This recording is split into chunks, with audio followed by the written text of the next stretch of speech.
아침 묵상에 오신 여러분들을 환영하고 축복합니다. 하나님께 새로운 날을 허락하셨는데요. 새로운 날을 걸면 새로운 은혜로 오늘 하루 우리 인생을 지킬 줄 믿습니다. 오늘은 박해자가 사명자가 되다라는 제목을 가지고 사도행전 9장 19절부터 31절까지 말씀을 함께 살펴보도록 하겠습니다. 우리 26절부터 27절까지 말씀을 같이 한번 읽어볼까요? 사울이 예루살렘에 가서 제자들을 사귀고자 하나 다 두려워하여 그가 제자됨을 믿지 아니하니 바나바가 데리고 사도들에게 가서 그가 길에서 어떻게 주를 보았는지와 주께서 그에게 말씀하신 일과 다메섹에서 그가 어떻게 예수의 이름으로 담대히 말하였는지를 전하니라. 예, 오늘 본문에 보면 사울이 예루살렘에 가서 제자들을 사귀고자 했으나 다 두려워했다라고 이야기를 합니다. 그렇다면 왜 두려워했을까요? 우리가 사울은 원래 교회를 핍박하던 사람이었어요. 특별히 스데반의 순교 당했을 때 그 순교를 스데반을 죽이는 일을 앞장섰던 사람이 사울이에요.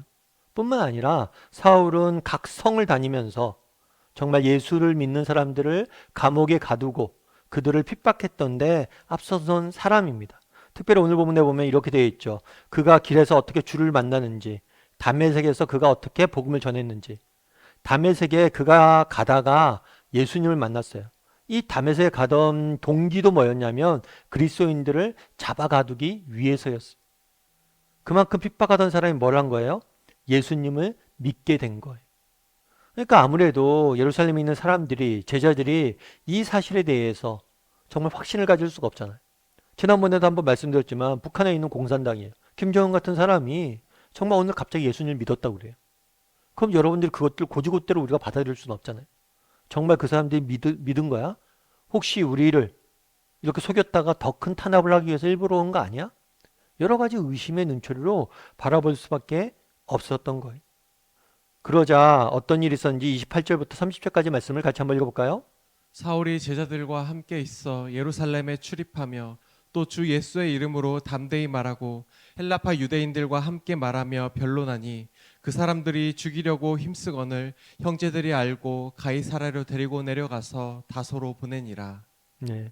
앞서 살펴본 것처럼 처음에 제자들이 사울을 두려워했습니다.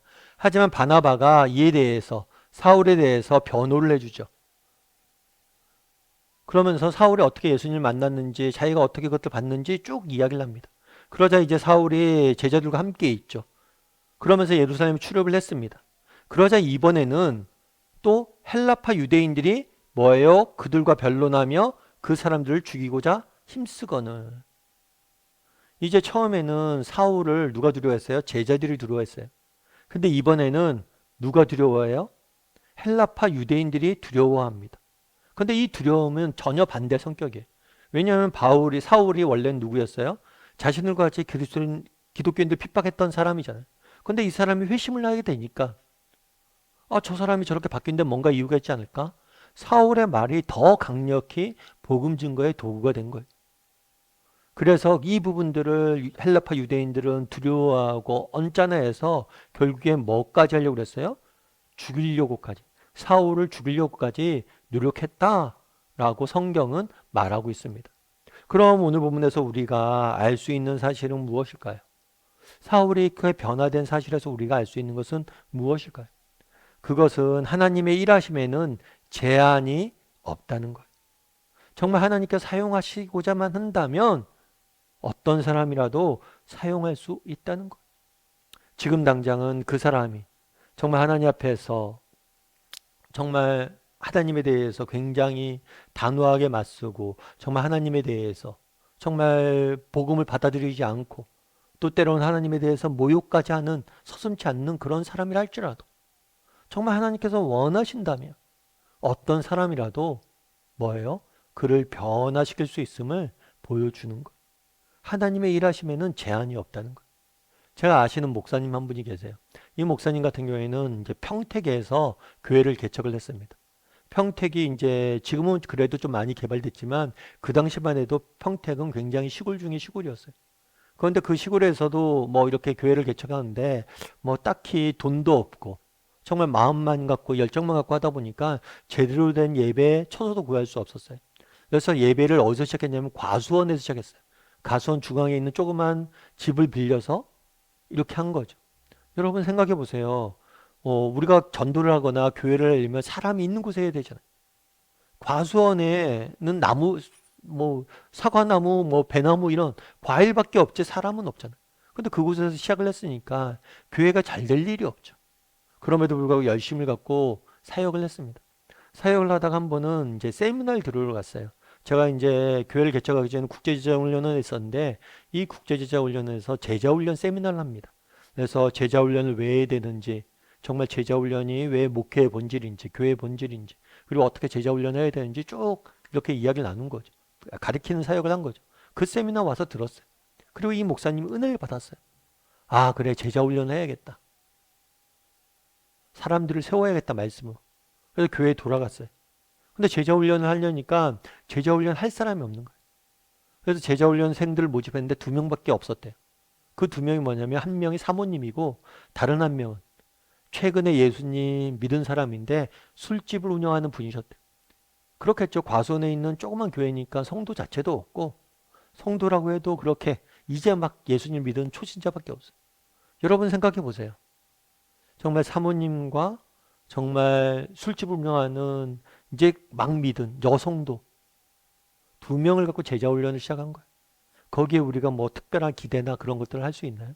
근데 그렇지 않았대. 이 제자 훈련을 받은 분이 은혜를 너무 많이 받았대. 그러다 보니까 이분이 뭘 하기 시작하면 전도하기 시작한 거예요.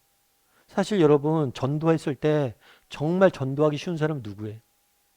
정말 저처럼 목사들은 전도하기가 어려워요. 왜요? 주변에 안 믿는 사람이 없어요. 근데 술집을 운영하시던 분이다 보니까 주변에 안 믿는 사람이 너무 많은 거예요. 그러니까 그 사람들 전도하기 시작했어요. 그러면서 교회가 날로 날로 정말 믿지 않는 사람들이 들어오고 하면서 지금은 얼마나 교회가 아름답게 성장해 있는지 몰라요. 여러분 생각해 보세요.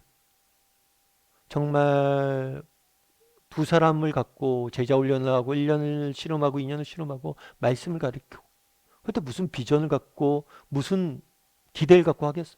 근데 그렇지 않다는 거예요. 그날의 사울을 보십시오. 사울이 어떤 사람이었어요? 복음에 꽉 막혀서 복음을 거절하고 오히려 복음 단에서 핍박했던 그런 사람도 하나님이 쓰시겠다고 하니까 더 아름답게 쓰시잖아요. 우리도 마찬가지란 거예요. 여러분 우리의 인간의 생각이나 판단을 넘어서 하나님은 일하시는 분이십니다. 때로는 정말 우리 자녀를 볼 때 아유 우리 자녀를 정말 믿음이나 제대로 지킬 수 있을까? 정말 제대로 세상에는 살 수 있을까? 그런데 그렇지 않아요. 그건 우리의 판단이고 인간적인 판단이죠. 하나님이 정말 그들을 사용하길 원하신다면 놀라운 일들을 그들의 인생을 통해서 할 수 있는 것. 뿐만 아니라 우리를 통해서도 마찬가지. 정말 나같이 믿음이 부족한 사람이, 나같이 뭐가 부족한 사람이 아니요. 하나님이 정말 사용하고자 한다면 누구든지